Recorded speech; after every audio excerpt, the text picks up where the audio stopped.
Prime minister of England, secretary of state India Pethick Lawrence, तमाम governors, director IB की चिट्ठियां हमने यहां डाली है।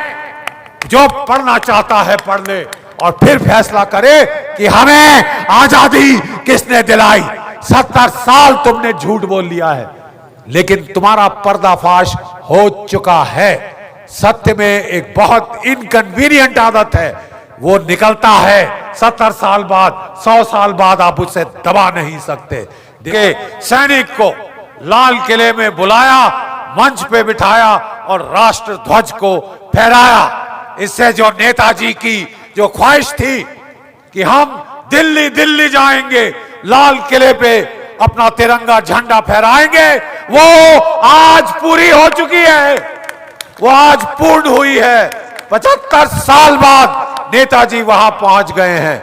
देवी और सज्जनों में ज्यादा समय नहीं लूंगा, मैं सिर्फ कहना चाहता हूं कि हमें कहा जाता है दे दी हमें आजादी, बिना खड़ग बिना ढाल, साबरमती के संत तूने कर दिया कमाल।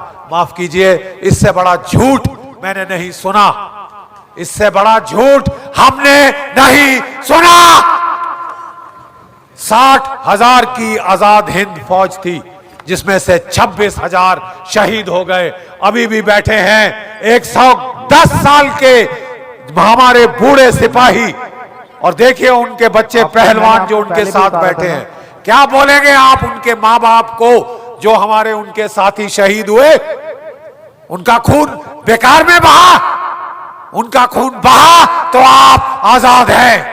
आज नागालैंड से लोग आए हैं, इतनी दूर से, मणिपुर से लोग आए हैं, क्योंकि उन्होंने नेताजी को देखा है। नेताजी के ऊपर न्योछावर है। नागालैंड के लोग हमारे साथ हैं।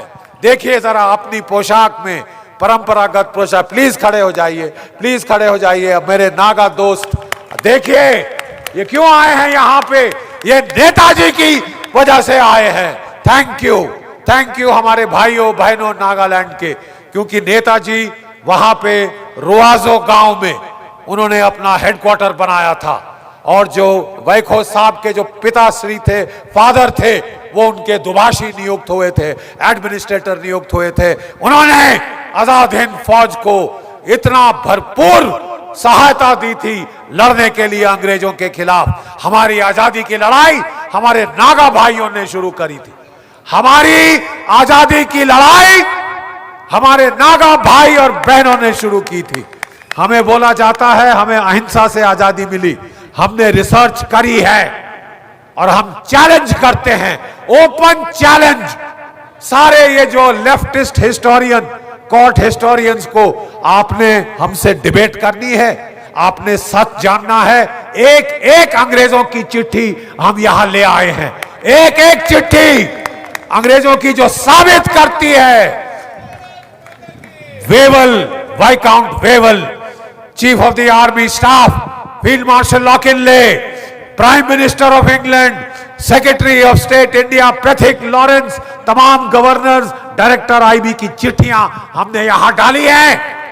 जो पढ़ना चाहता है पढ़ ले और फिर फैसला करे कि हमें आजादी किसने दिलाई।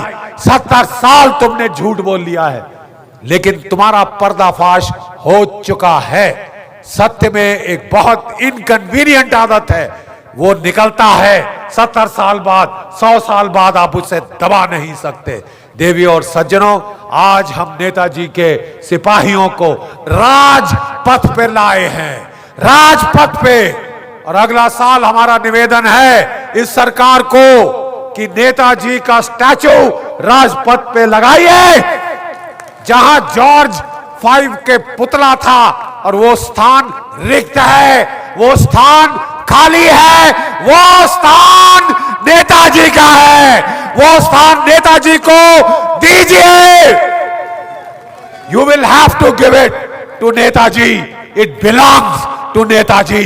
We will see that he gets there. हम देखेंगे भारत के लोग आपको नेताजी को जॉर्ज 5 की कैनोपी के नीचे लगाना होगा, क्योंकि असली लिबरेटर, आजाद करने वाला नेताजी के सिवाय दूसरा कोई नहीं।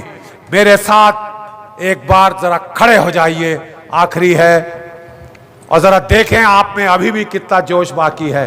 खाना मैंने भी नहीं खाया, लेकिन देखते हैं फौजी कितना गरज सकता है भूखे पेट से। मेरे साथ बोलेंगे जय हिंद, जय हिंद। इस्लामाबाद और बीजिंग तक की आवाज जानी है। एक बार फिर जय हिंद, जय हिंद। बहुत बहुत आभार, बहुत बहुत धन्यवाद। धन्य है आपका नेताजी के भक्त जो आज यहां आए। Thank you.